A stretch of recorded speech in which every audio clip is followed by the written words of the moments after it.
project because I decided I wanted to research the more business and management side of theater. I am involved in the Pinkerton Players a lot. I'm on the office as the stage crew rep, and I act in a bunch of the Pinkerton Players productions as well as help behind stage. But I haven't really had any exposure to what goes on behind the scenes in the business side of things. And I was thinking that maybe I would like to pursue that as a career potentially. So I decided to base my ELO project around that. And am I supposed to be moving this? Oh, there it is. Yes. Thank you. Okay. So you can go to the next page as well. Yep. Okay. So I decided to design my final project around a playbill to really connect it to the theater because unfortunately, my ELO project was kind of hit hard by COVID. Because when learning about something that involves the theater industry, it's really important to be able to interact with people in the theater setting. Unfortunately, I wasn't able to do that because of COVID, so my project was mostly moved all online. I wasn't really able to reach out to other professionals as well because COVID has really hit the theater industry hard. Most people are out of work, so they really didn't want to discuss their jobs that they weren't able to hold at the time.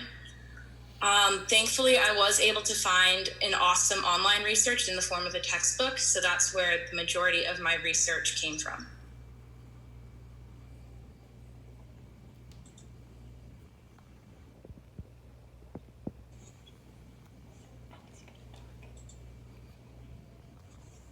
So originally, my project was designed to allow me insight into the hidden side of theater. I changed it a lot to fit after COVID, the onset of COVID. So right now, my project is mainly focused on marketing, designing a financial plan, and creating a season for a theater for anyone who would be interested in opening their own business. So I kind of formulated it like a how-to manual disguised as a playbill.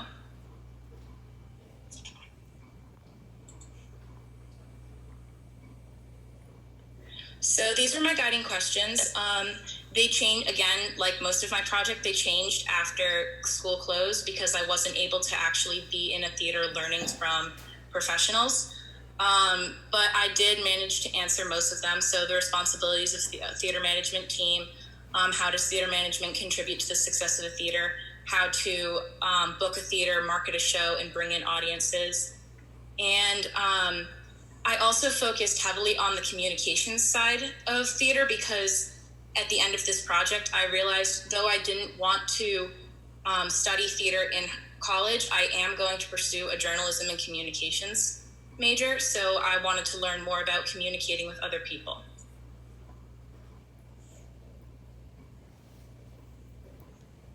Okay, so the first section of my playbill covers how to select a season for a new theater. And I discovered through my research that the selection process for choosing which shows to perform relies heavily on who is making the decisions and what the company or the manager holds as ideals. So if they think it's most important to choose a show that's well known to audiences because that's what they believe will bring in the most money, then they'll probably pick like a more well-known show over a show that pushes social boundaries or showcases minority performers. And it also really heavily depends on who's making the decision. So if it's just one artistic director and you don't allow investors to weigh in, that can create some tension between management boards. So it's really important that a group of people have the ability to make the decision. You can assign different people like weights for how much their opinion is worth, but it's really important that it's a group decision and not made by just one person.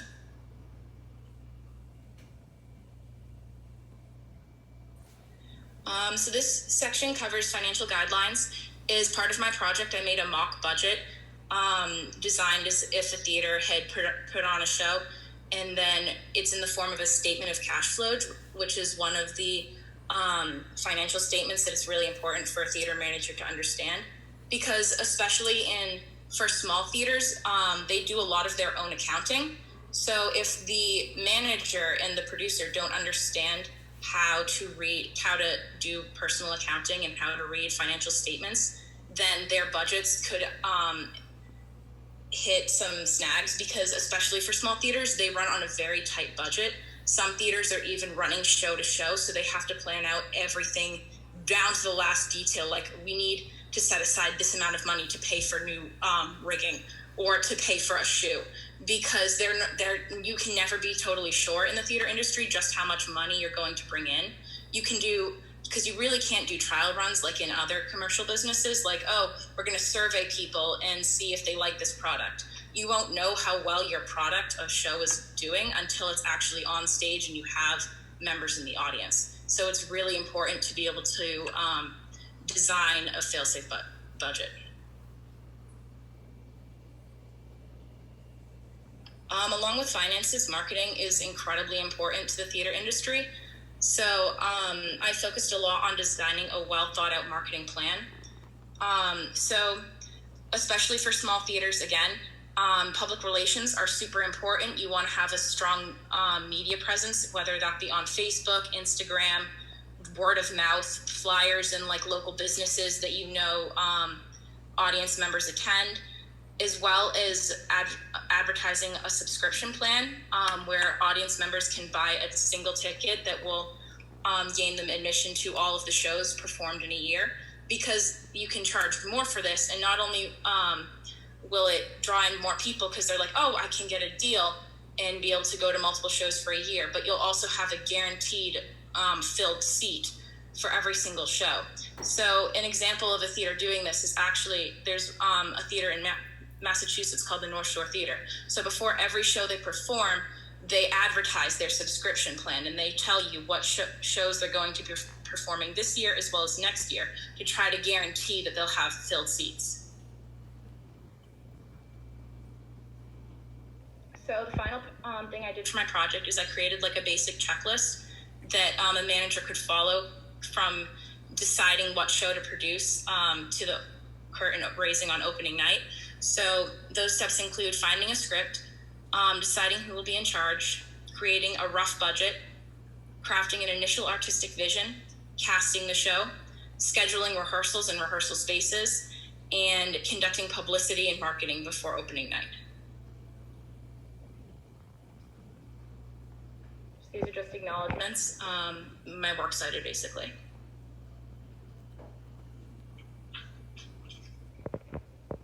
And this is my final reflection. This has been a big project for you, right? Yes. Tell us a little bit about the challenges then. Was this what you expected when you got into it? And I'm also going to ask Mr. Adams, who I believe has just joined us as well, if there was any thoughts that he had to share with us.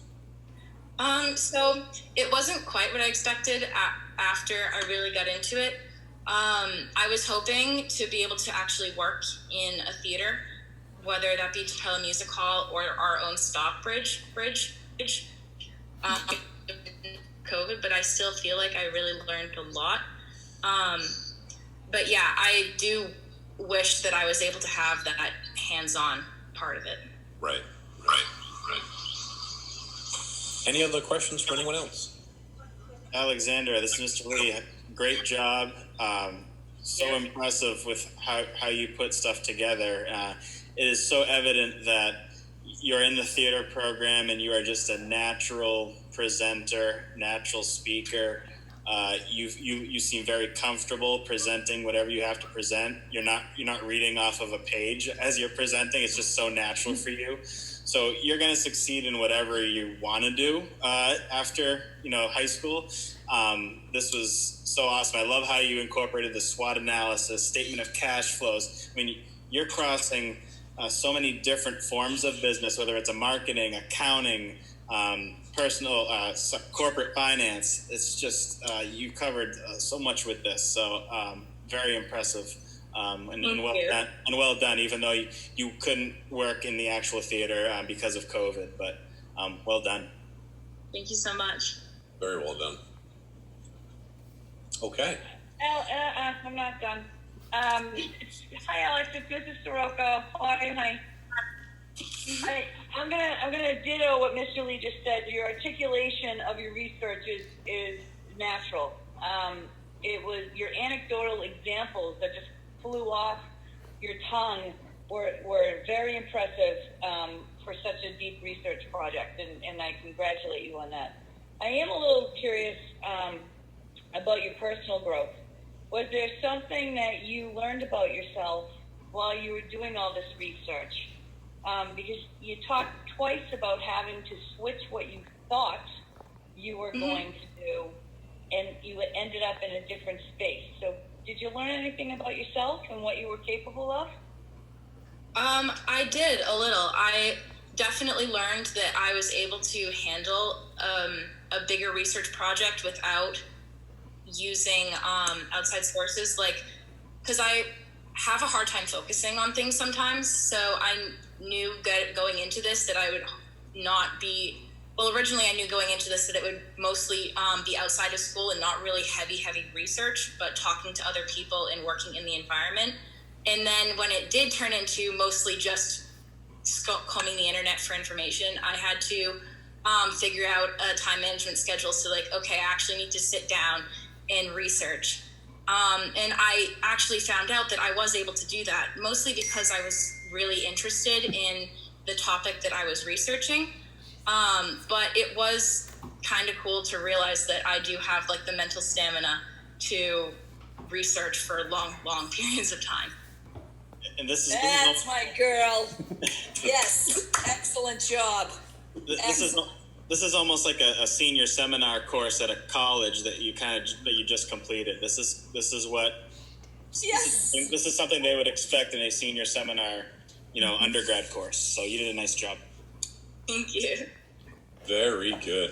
Very good. And since Mr. Cullen asked, this is Mr. Adams, there's so many cogs in the wheels of theater and putting on shows that people maybe in this COVID era don't necessarily think about. There's a lot of people who are out of work, and you kind of don't think about the theater people and the people who do sound and lights and management, all the management pieces that you talked about, that they haven't worked since March either, and it's a real tricky space for them right now, and they're working really hard to get back at it. But everything about sitting in the theater and watching a play, from the people on stage to the people in the booth to the people in the audience, is so not conducive to a pandemic, Sure. So it's I'm glad you did the research. Nice job.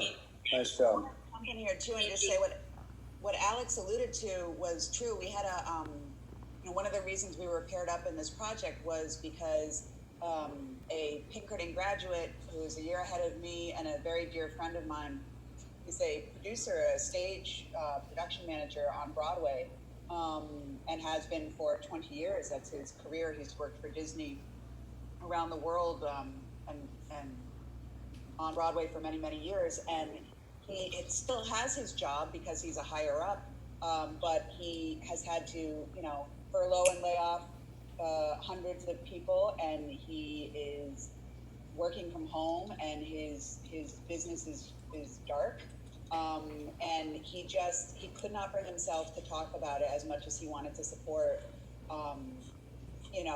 me and my students' project. I mean, that's how dismal it is, and so that was really interesting for us to navigate too, because it brought a very human, raw element to this research, which ended up for Alex being mostly textbook based in the end, but she made it work. That's great. Proud of you, Alex. Yeah, we all are. You've really done a great job. I think Mr. Lee captured that quite a bit. All right. Thank you, folks. We are going to continue. and I am just getting some new stuff in right now. So give me a moment, and I'll be sharing.